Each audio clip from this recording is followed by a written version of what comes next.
yung ano, yung bulbo na ginawa ko kahapon. Iandar na. So, inano ko yung ano pala nito yung 340 na ano kilowatts ang ano niya. So pag i-convert mo yan sa horsepower is 455. So itong makina ko ibig sabihin 455 horsepower.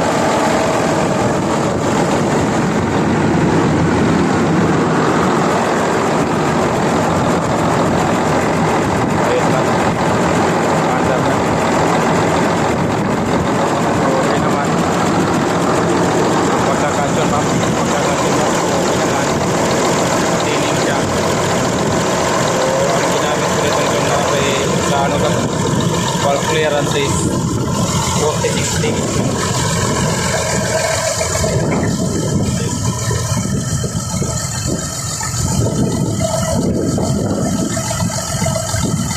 Itong shut off nito sira, hindi siya nag-automatic. Dapat ito mag-automatic to, hindi siya nag-automatic. Napansin na lang ngayon na nag-andar na kasi napanda hindi na hindi siya nag-automatic ngayon. Kinabit ko ito pa taas para mag-supply ng diesel para umandar. Hindi siya na so success naman yung isang gawa namin dito.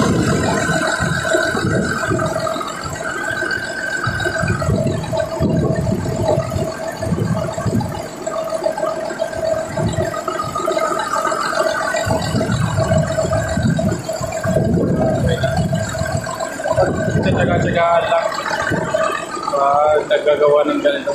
Pero ito, kinaganda dito sa mga ginagamit sa water pump. Wheel na gagawin, saka hindi ka na magtatanggal sa ano, automatic na kaganyan na siya, open siya.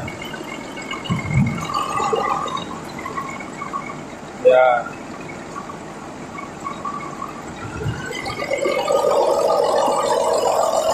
So, sige po mga lods, salamat sa panonood. Ingat kayo lagi, God bless.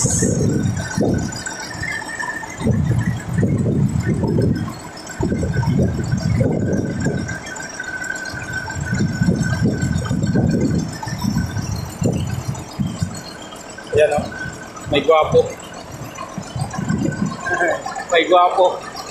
Ayan o, di ba? Gwapong gwapo.